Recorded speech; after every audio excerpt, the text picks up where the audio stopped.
Okay, so we are making polymer clay beads today, and this is another instructional video from Mr. Matt. Let me do this another time. I would recommend this kind of polymer clay. It's pretty high quality, Arteza, and my faithful assistants have organized my colors over here. And my classes use a lot of polymer clay, and they always bite off more than they can chew. So we take our extra polymer clay and we put it in a little fishing tackle box like that for other projects. I've picked out 4 colors today, and the 4 colors that I'm going to be using are navy blue, baby blue, guacamole green, and this lovely red. These are the free tools that come with the polymer, but to be honest, I don't use them as much as my hands. And one of my favorite tools is just a standard toothpick, and I'll show you guys later in the video how we use the toothpick.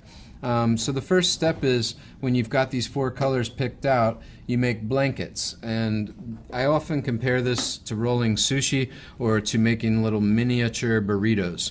And your blankets don't have to be super wide or super thick, but you basically want to spread them out with your hands into little blankets where they're not too thick and they're not too thin. The thickness has a lot to do with the stripes and the designs you'll see when you cut them later. So I'm going to deliberately make this blue piece, which is a little bigger, into a thicker blanket. All polymer is heat sensitive, so my students will always say it's cracking, and you can see the piece I'm working with has little cracks in it right now. One of the things you can do is you just almost play with it for the first 20-30 seconds and let the warmth of your fingers start to distribute all those cracks. And it's made with oil, so the oil naturally will start to mix back into it if it's had time to dry out. It just needs the warmth of your hands, and you kind of knead it like you would any little pliable piece of gum-like stuff. Alright, so I've got a nice little blanket now out of the baby blue, and it's similar in size, and you can always press your edges into the table to get them gathered together and to make them a little more like angular. This one actually looks more like a blanket because I'm sort of spreading it and pressing it into the table.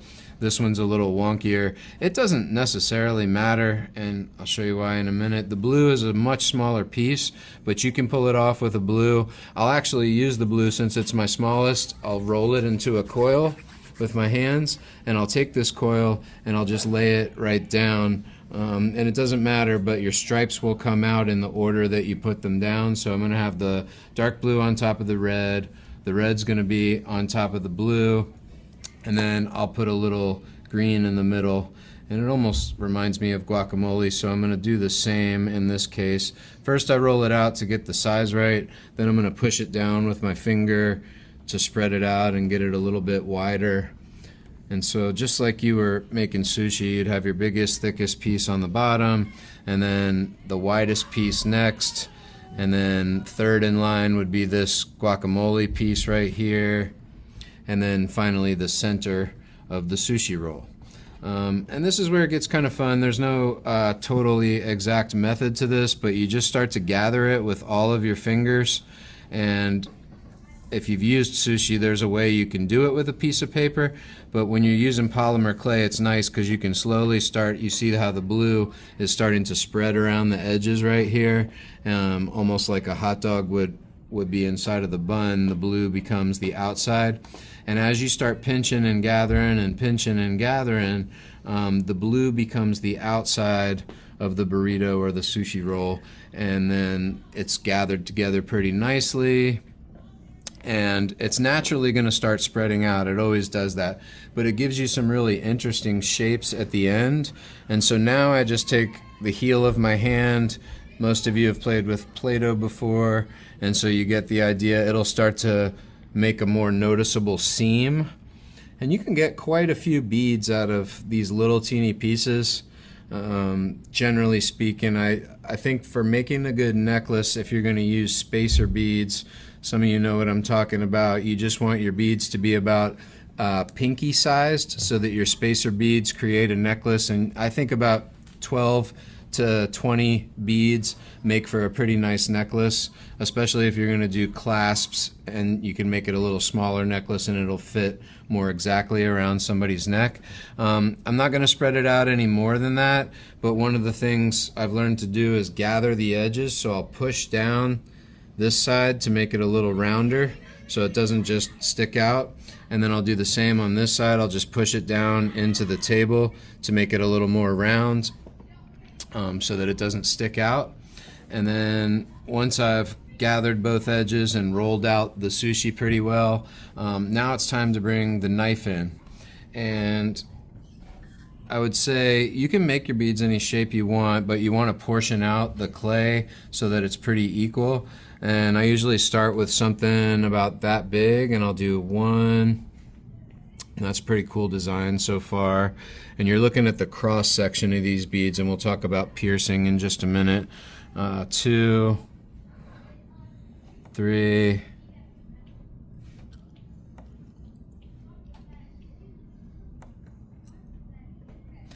one of the things you notice, it's really important to have that thicker piece on the outside, because the blue creates the outline for them, and they start to be a little more defined as you get to the middle of the roll. But a big part of it, a lot of kids make the mistake of not putting a thicker piece around the outside, and so it's not clear, the color separations. And then some of my advice when I first choose my colors, I tell kids to pick out colors that are very contrasting, and you can see that guacamole piece is really dark, and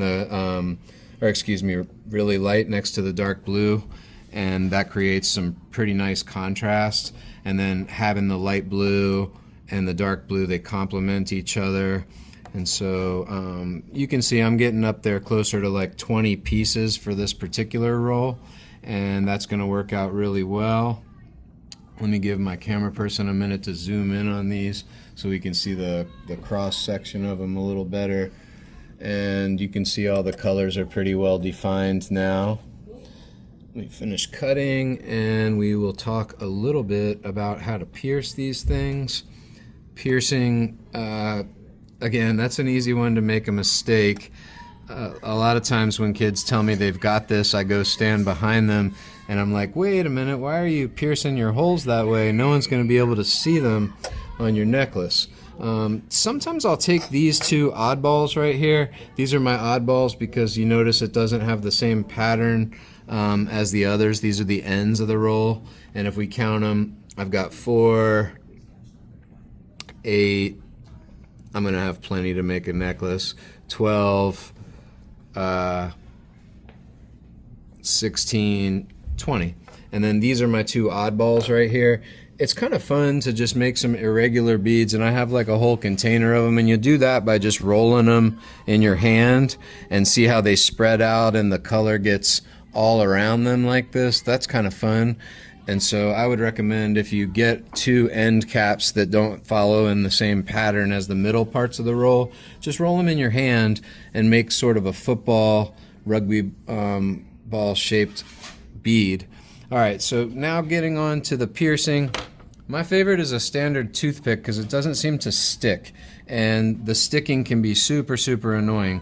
But what I do is I usually find the long side of it, and you can press too hard on this and you'll lose all those nice soft edges that you just cut with the knife. So try to hold it with a very delicate grip, and then you want to turn it sideways, and I generally aim at my finger with the toothpick, so I apply the pressure. Keep it on the toothpick while you're molding it, and I drill back and forth with my fingers. And then you can make them more square or more flat, but the important thing to consider is you need it pretty well centered before you pull it out, and you can hold it up to a light so that you're able to actually see through it. And as long as you can see light on the other side, then you've done a pretty good job piercing it. And then this will happen. When you push into it too much, some of those little edges can get distorted. That's easy. If you need to fix it, just put it back onto the toothpick and sort of stretch it the way that you want people to see it. I'm going to try to make mine a little more square today, and all that means is I just gather it while it's on the toothpick a little bit and have more of a square shape. And then you line up your pierced ones. Okay, so I'm gonna have my camera person cut real quick because this is gonna take me a few minutes to pierce everything, and we'll go back to finish. Okay, we are back now, and I have pierced all of my beads, and I'm happy with them, and putting them on this little tin foil pan. And I have the equivalent of an easy bake oven. This is just a toaster oven that you can buy at a thrift store, and they're usually only about like $2 or $3. I think I got mine for free in the alley behind my apartment complex that throws stuff out a lot. So I made this little divot if you want to keep them from rolling, but most of the time they're not going to roll off. Let's go over to the oven so I can show you the settings. This is kind of one of those things you should know. So let's look down at the knobs here.